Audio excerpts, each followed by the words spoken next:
Now, CJ, Democrats on the US House Oversight Committee have released never-before-seen videos and images from Epstein's private island, Jeffrey Epstein's private island. And I have to say, CJ, the whole thing is rather creepy and depressing. It's stark scenery, ugly furniture.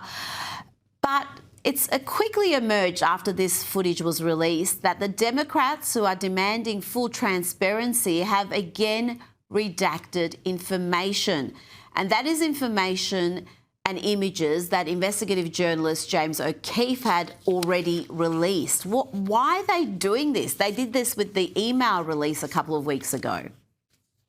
Yeah, they're redacting this information because it probably implicates them. If you look at all that footage, I would have to ask whether or not that footage actually came from Bill Clinton's Meta glasses, but I know they didn't have those back in the day. Because of course he had a firsthand view of everything that was going on that island because he was a frequent visitor to that island. And so, the Democrats have, again, have tried to milk this so-called scandal for all that it is. It's actually really unfortunate because it distracts from the real victims of Epstein's depraved actions. Those people deserve justice. And I think that Republicans and Democrats both agree on that front, but the way in which the Democrats have sought to politicize this issue, and they showed that they did not give a damn about it until this president was in office, tells you everything you need to know about their actual intentions and their sincerity when it comes to justice being brought for the victims of Epstein's terrible crimes.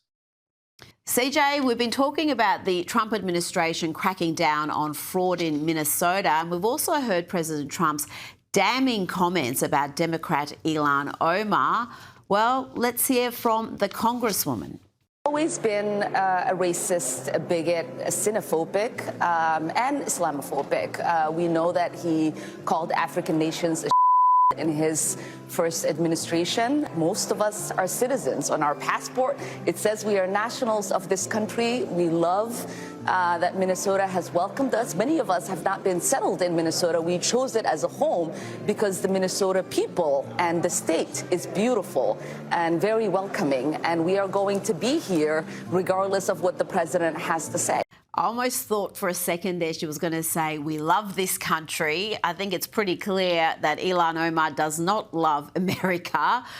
But what do you think about the clash between her and Trump? And do you feel that those who have been granted asylum and a second chance at life in America have an obligation to be patriotic and at least be a little bit grateful to their new homeland?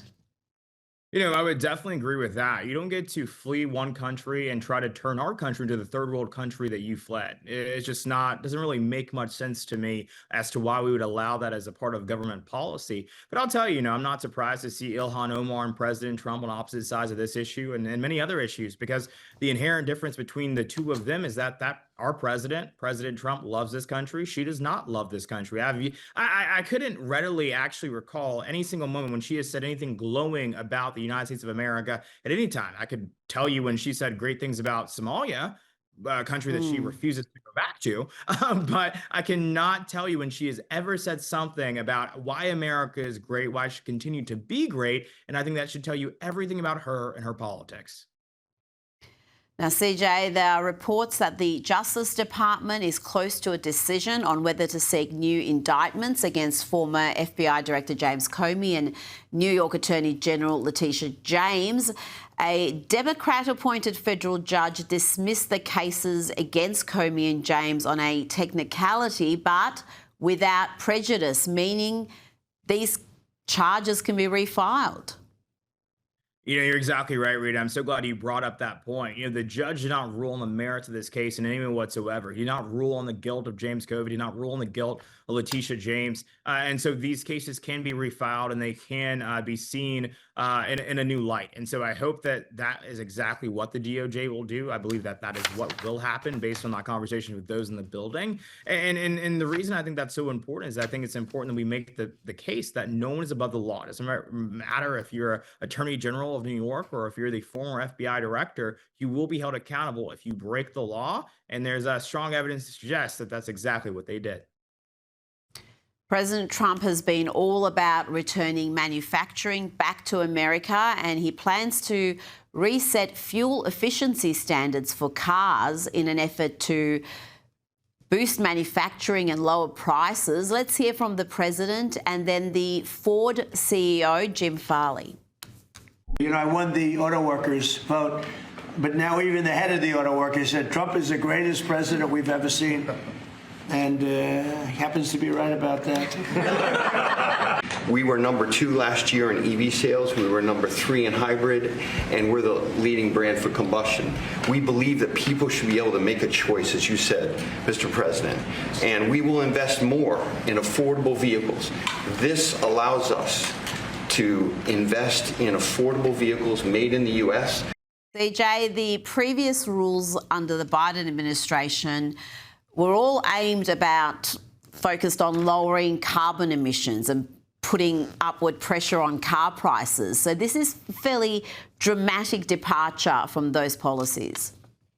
Yeah, you're exactly right, but it again underscores the president's commitment to making America affordable again. You know, as the CEO of Ford just said, this is going to allow them to refocus their attention and reprioritize the importance of making affordable vehicles right here in America, which means more American jobs and more accessibility for these vehicles for everyday American consumers. And so, again, President Trump is delivering on the promises he made when he ran for president. This isn't a surprise to many people who I think are paying attention, but it's welcome news for many people who have felt the brunt of course, the record high inflation that we suffered under President Joe Biden. And I think it's welcome news all across the board from people in every corner of this country.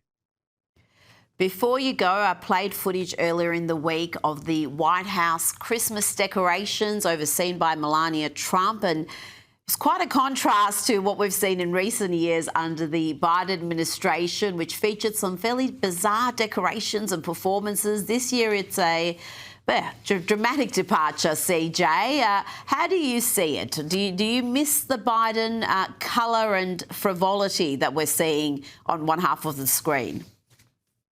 Well, Rita, you know me. You know there's nothing I miss about Joe Biden in any way whatsoever. But what I'll tell you about this, when I look at these incredible decorations, what I see is that we're not saying happy holidays anymore. We're saying Merry Christmas. Christmas is back in the United States of America, and President Trump has played a key part in that, along with our incredible First Lady, Melania Trump, as well. CJ Pearson, thank you so much for your time tonight.